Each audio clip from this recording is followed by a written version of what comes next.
இறைவனுடைய சாந்தியும் சமாதானமும் நம் அனைவரின் மீதும் உண்டாவதாக. எல்லா புகழும் இறைவன் ஒருவனுக்கே. போர் தொடங்கி 218 நாளையும் கடந்து போய் கொண்டிருக்கு. நம்ம தொடர்ந்து போர் நிலவரங்களை பார்த்துட்டு இருக்கோம். இன்னைக்கும் பல்வேறு தகவல்கள் வந்துட்டு இருக்கு. நம்ம 2-3 நாட்களாகவே நம்ம சொல்லிட்டு இருக்கோம், கடுமையான தாக்குதல் நடந்துட்டு இருக்கு. ஏன்னா ரஃபாவில் பேரிழப்புகளை தவிர்ப்பதற்காக ஹமாஸ் சிறப்பு படைகளை எல்லாம் களமிறக்கி கடும் தாக்குதல்களை எல்லாம் செய்து கொண்டிருக்காங்க. இன்றைய தினமும் அதிர்ச்சியான நிறைய விஷயங்கள் காத்து கொண்டிருக்கு. 250க்கும் மேற்பட்ட இஸ்ரேலிய பயங்கரவாதிகள் அழிக்கப்பட்டிருக்காங்க. பல போர் வாகனங்கள் தீப்பிடித்து எரிந்திருக்கு. இன்னும் இப்போது ஹமாஸ் அவர்களுக்கு எதிராக போட்டிருக்க அதிரடி திட்டங்கள்னு சொல்லி அனைத்து முக்கியமான விஷயங்களையும் ஒரு தொகுப்பாக பார்க்க போறோம். மறக்காம சப்ஸ்கிரைப் பண்ணிக்கோங்க. முதல் விஷயமே நம்ம நேத்தே சொன்னோம், ஐநாவில் பொது சபையில பாலஸ்தீனம் தனிநாடு அப்படிங்கக்கூடிய கோரிக்கையானது வெற்றி பெற்றிருக்குன்னு சொல்லிட்டு அந்த தீர்மானம் சக்சஸ்ஃபுல்லா இருக்கு. அதை தொடர்ந்து இப்ப என்ன இருக்குன்னா, இதுவரையும் பாலஸ்தீனத்துக்கு எந்த விஷயத்தெல்லாம் தடை செய்து வச்சிருந்தாங்களோ ஒரு சில விஷயத்தை ஐநா அதை என்ன பண்ணிருக்காங்கன்னா தர்றதுக்கு ஆரம்பிச்சிருக்காங்க. அவங்களுக்கான உரிமை இப்போது கிடைத்து கொண்டிருக்குது. அதோடு இப்ப இந்த பொது சபையில இருந்தது இப்ப பாதுகாப்பு சபைக்கு இன்னும் 2 வாரத்துல வாக்கெடுப்புக்கு போறதுக்கான வாய்ப்புகள் வந்திருக்கு. முன்னாடி வந்தப்ப வீட்டோ பயன்படுத்திட்டாங்க. இப்ப மறுபடியும் என்ன பண்ணிட்டாங்கன்னா பொது சபைக்கு பாதுகாப்பு சபைக்கு போகுது. இதெல்லாம் பார்த்துட்டு காண்டான இஸ்ரேல் என்ன பண்ணிருக்காங்கன்னா கடுமையான வார்த்தைகள் எல்லாம் பயன்படுத்தியிருக்காங்க. இஸ்ரேலுடைய தூதுவர் என்ன சொல்லியிருக்காருன்னா, ஐநாவுக்கான தூதுவர் ஐநாவுடைய ஆதரவோடு யஹ்யா சின்வார் அவர்கள் பாலஸ்தீனத்துல ஜனாதிபதி அப்படிங்கக்கூடிய பொறுப்புல ஏற்பாரு. ஐநா இப்போ ஒட்டுமொத்தமாக ஹமாஸுக்கே ஆதரவு தெரிவிச்சிருக்காங்க. ஐநாங்கிறது இப்ப ஹமாஸுடைய ஆதரவாளர்களாக மாறிட்டாங்க அப்படிங்கிற மாதிரி எல்லாம் என்ன பண்ணிட்டாங்கன்னா, அப்படிங்கிற வார்த்தையெல்லாம் வயிற்றுச்சல்ல என்ன பண்ணிருக்காங்கன்னா கொட்டி தீர்த்திருக்காங்க. இது எல்லாத்துக்கும் முக்கியமா காரணம் என்னன்னா, அந்த தீர்மானம் ஜெயிச்சது மட்டும் இல்ல, ஜெயிச்சதன் மூலமாக என்ன ஆயிடுச்சுன்னா இஸ்ரேல் இப்ப தனிமை ஆயிடுச்சு அப்படிங்கிறது உறுதியாயிருச்சு. எல்லா நாடுகளும் என்ன பண்ணிட்டாங்க, பாலஸ்தீனத்தின் பக்கம் ஒன்று திரட்டப்பட்டு இருக்காங்க. பாலஸ்தீனத்தை தனி நாடாக அங்கீகரிக்கிறாங்க அப்படின்னாவே என்ன அர்த்தம்னா, நாங்க செஞ்சுட்டு இருக்கிறது இத்தனை நாள் தப்பு அப்படின்னு அவங்க சொல்றாங்க, எங்களை தனிமைப்படுத்திட்டாங்கன்னு சொல்லிட்டு இஸ்ரேல் இப்ப கொந்தளிச்சிருக்காங்க. அதனாலதான் ஆத்திரத்துல இந்த மாதிரி பேசிட்டு இருக்காங்க. இப்ப இவங்களுக்கு இருக்கிற பிரச்சனையே என்னன்னா, பொது சபையில தீர்மானம் ஜெயிச்சது கூட பரவாயில்ல, இது அப்படியே உள்ள போய் பாதுகாப்பு சபையிலும் ஜெயிச்சிருமோ அப்படிங்கக்கூடிய பயம் இருக்குது. ஏன்னா இப்ப அமெரிக்கால மாணவ மாணவிகளுடைய போராட்டம் அப்படிங்கிறது உச்சத்தை தொட்டு விட்டது. எத்தனையோ போராட்டம் உலகம் முழுவதுமே நடந்துட்டு தான் இருக்கு. எந்த பிரயோஜனமே இல்லை. ஜோர்டான்ல நடக்குது, எல்லா பக்கம் தான் நடந்துட்டு இருக்கு. எது நடந்தாலும் எங்கேயுமே பிரயோஜனமே படல. ஆனா எப்ப மாணவ மாணவிகள் இதுல குதிச்சாங்களோ இது பெரும் மாற்றத்தை கொடுத்து கொண்டே இருக்குது. முக்கியமாக அமெரிக்கா தான் இஸ்ரேலுக்கு தூணாக இருந்துட்டு இருந்தாங்க. அந்த அமெரிக்காவே ஆட்டம் காண வச்சதுன்னா அந்த மாணவ மாணவிகளுடைய போராட்டமாக இருக்கு. அதுல 2500 பேரை வேற அரெஸ்ட் பண்ணி வச்சிருக்காங்க. 2500 பேர்த்த அரெஸ்ட் பண்ணியும் கூட அவங்க என்ன பண்ணல, அந்த போராட்டத்தை கைவிடல. அதுல 50 பேர் ஆசிரியர்களையும் சேர்த்துதான் இவங்க அரெஸ்ட் பண்ணி வச்சிருக்காங்க. இதனால அங்க இன்னும் அதிகமாகிக்கொண்டே போகுது ஆர்ப்பாட்டம்ங்கிறது. அதனாலதான் என்ன பண்ணலைன்னா, இதுவரையும் அமெரிக்கா விரும்பி சாங்ஷன் பண்ண அந்த ஆயுதத்தை கூட கொடுக்க முடியாம என்ன பண்ணிட்டு இருக்காங்க, தயங்கிட்டு இருக்காங்க. இந்த நிலையில மறுபடியும் பாதுகாப்பு சபையில இந்த தீர்மானம் வந்தா அங்க வீட்டோ பயன்படுத்த மாட்டாங்க. இப்பவே அங்க அவ்வளவு ஆர்ப்பாட்டம் இருக்கிறதுனால அந்த போராட்டத்துக்கு பயந்துதான் ஆயுதத்தையே கொடுக்கல. அதே மாதிரி அந்த போராட்டத்துக்கு பயந்து இவங்க வீட்டோவையும் பயன்படுத்த மாட்டாங்க.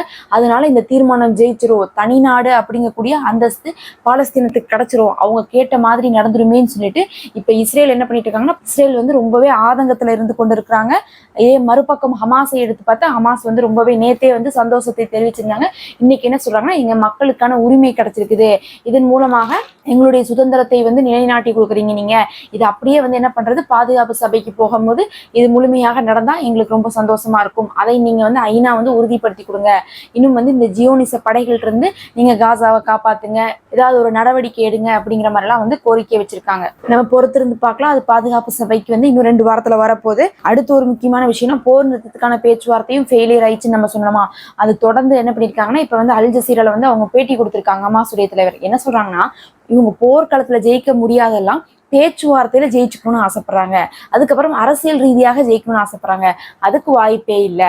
நீங்க போர்க்களத்துல வந்தீங்கன்னா போர் செய்யுங்க, ஜெயிங்க, ஜெயிச்சுட்டு போயிட்டு என்ன பண்ணுங்க, நீங்க சொல்றதை நடத்தலாம். ஆனா அப்படி இல்லாம போர்க்களத்துல தோத்துக்கிட்டே இருப்பேன், நான் போர்க்களத்துல ஒண்ணுமே செய்ய மாட்டேன், பேச்சுவார்த்தையிலேயே நான் என்ன பண்ணிடுவேன், உங்களையெல்லாம் நான் மிரட்டிடுவேன், உங்களையெல்லாம் நான் கட்டுப்படுத்திடுவேன்னு பாக்குறாங்க இஸ்ரேல்.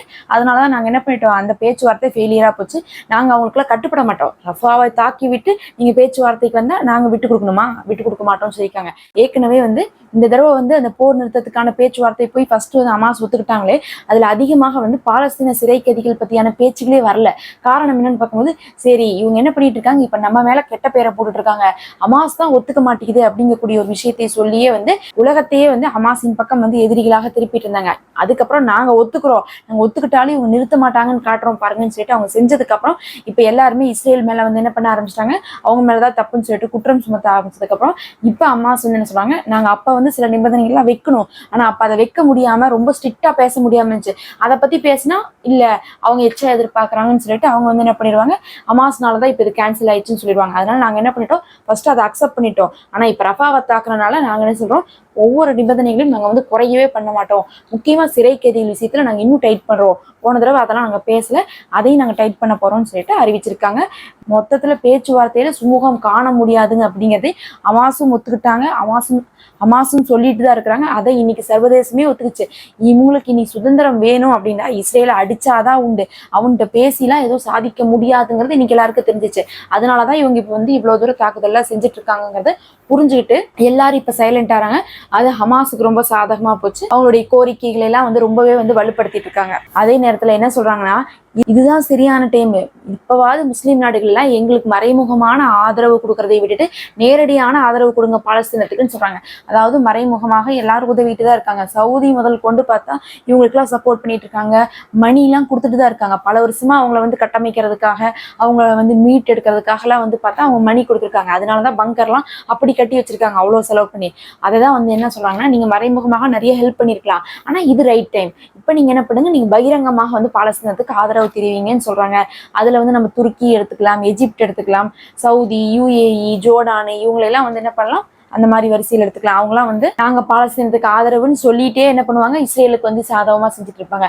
அவங்களெல்லாம் பகிரங்கமா எங்க பக்கம் வாங்கன்னு வந்து அவங்க ஒரு அழைப்பு கொடுத்துருக்காங்க அப்படின்னு அழைப்பு கொடுத்துருக்காங்க.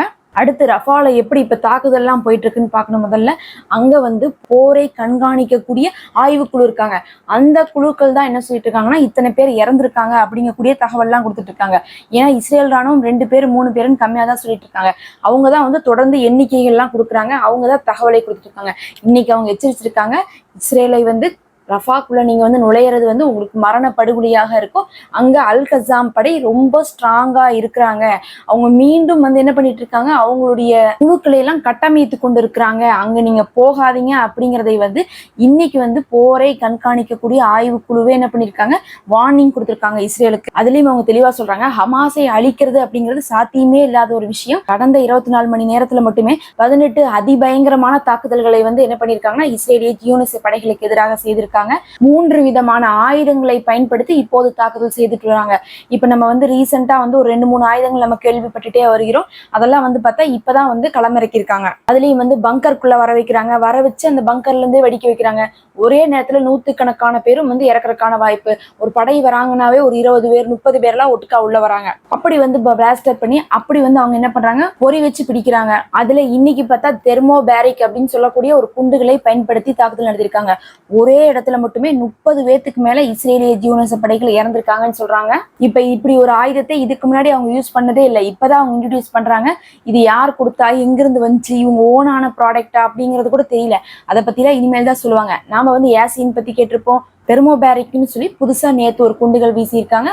இருந்தா அது ஒட்டுக்கா 30 பேர்த்தையும் கூட வந்து ஒன்றுக்குன்னு பாத்துக்கோங்க. இதை பத்தி அந்த போரை கண்காணிக்கக்கூடிய ஆய்வே சொல்றாங்க, இது ரொம்ப அதிநவீனதாக இருக்குது இவங்க பயன்படுத்தக்கூடியதெல்லாம், அதனால எச்சரிக்கையாக இருங்கன்னு சொல்லியிருக்காங்க. அதுலயும் வந்து இப்ப ஒரு 4-5 நாளாக ரஜூம் ஏவுகணை தாக்குதல் நம்ம பார்த்துட்டே இருக்கோம். இதுக்கு முன்னாடி ஒரே ஒரு தடவை மட்டும் பண்ணியிருந்தாங்க, அதுக்கப்புறம் ரஜூம் ஏவுகணை தாக்குதல் பண்ணாம இருந்தாங்க.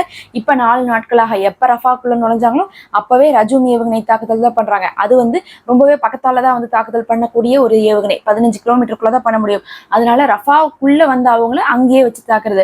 முக்கியமா அந்த கரீம் சலீம் அப்படின்னு சொல்லக்கூடிய, கரீம் ஷலோம் அப்படின்னு சொல்லக்கூடிய அந்த கிராசிங் இருக்குல்ல, எப்படி ரஃபா கிராசிங் இருக்கோ அதே மாதிரி இன்னொரு கிராசிங், அதுவும் வந்து ஒரு நுழைவு வாயில் தான். அது வந்து வடக்கு காசாக்கெல்லாம் போகக்கூடிய வழி, இஸ்ரேலுடைய முழு ஆதிக்கத்தோடும் கட்டுப்பாட்டிலையும் இருக்கக்கூடியது. அந்த இடத்துலதான் வந்து கடுமையான தாக்குதல் பண்ணிட்டு இருக்காங்க. வடக்கு காசாக்குள்ள என்ன பண்றது இல்ல, உணவே வந்து அலோவ் பண்றது இல்ல. பத்தாவதுக்கு என்ன பண்றாங்க, இஸ்ரேலை சேர்ந்தவர்களை எல்லாம் கொண்டு வந்து விட்டு அந்த செட்டிலர்ஸ் எல்லாம் என்ன பண்ணிட்டு இருக்காங்கன்னா, அங்க உள்ள வரக்கூடிய உணவுகளை எல்லாம் வந்து வண்டியை நிறுத்தி அங்கிருந்து உணவெல்லாம் கீழே கீழே போட்டு காலில் போட்டு மிதிக்கிறாங்க, என்னென்னமோ பண்ணக்கூடிய வீடியோக்கெல்லாம் இப்போ ஷார்ட்ஸ்ல வந்துகிட்டே கிடக்குது. அந்த மாதிரியான காரியத்துல செஞ்சுட்டு இருக்காங்களா, அங்க நீங்க வரவே கூடாது. ஏன்னா வந்து இவங்க என்ன சொல்றாங்க, நாங்க உள்ள விடுறோம், அந்த செட்டிலர்ஸ் தான் வந்து எங்களை வந்து விட மாட்டேங்கிறாங்க, மக்கள் ஆர்ப்பாட்டம் செய்யும்போது நாங்க எப்படி உள்ள விடுறது அப்படிங்கிற மாதிரி இஸ்ரேல் டிராமா போடுச்சு. அவ்வளோலாம் நீங்க சீன் போட தேவையில்லைன்னு சொல்லிட்டு அவங்க இப்ப ஏவுகணை தாக்குதல் அங்க பண்ணிட்டு இருக்காங்க. அப்படி அங்க ஏவுகணை தாக்குதல் வந்தா பொதுமக்கள் போராட்டமோ ஆர்ப்பாட்டமோ பண்றது கூட வரமாட்டாங்க இஸ்ரேலுடைய அந்த செட்டிலர்ஸ். அதனால அப்படி ஒரு தாக்குதலும் போய்கொண்டிருக்கு. அது ஒரு தாக்குதல் 2 தாக்குதல் இல்ல, இந்த ரஜூ மட்டுமே கடந்த 24 மணி நேரத்துக்குள்ள 100க்கும் மேற்பட்ட தாக்குதலை வந்து நடத்தியிருக்காங்க. இது அல் கசாம் படை மட்டும்தான். இது இல்லாம அல் குத்தூஸ் படை, அங்க இருக்கக்கூடிய ஹமாஸ், முஜாஹிதீன் இவங்க எல்லாம் பார்க்கும்போது நேற்று ஒரு தினம் மட்டும் இந்த 24 மணி நேரத்துல 300 ஏவுகணை தாக்குதல் இஸ்ரேலுக்கு எதிராக இவர்கள் செஞ்சிருக்காங்க. இந்த மாதிரி 300 ஏவுகணை தாக்குதல்லாம் இவங்க செஞ்சதே கிடையாது. 300 தாக்குதல்லாம் செய்யறாங்கன்னா அந்த அளவுக்கு வந்து கடினமான போர் அங்க போய் கொண்டிருக்கு. ஏன்னா ரஃபாக்குள்ள எவ்வளவு தூரம் உள்ள விடுறாங்களோ அவ்வளவு தூரம் வந்து அழிவு ஜாஸ்திங்கிறதுனால. இது மட்டும் இல்ல, இஸ்ரேலுடைய அயோன் நியூஸ் ஏஜென்சியே வந்து ஒரு விஷயத்தை வெளியிட்டிருக்காங்க. இது வேற யாரும் இல்ல, இஸ்ரேலுடையதே.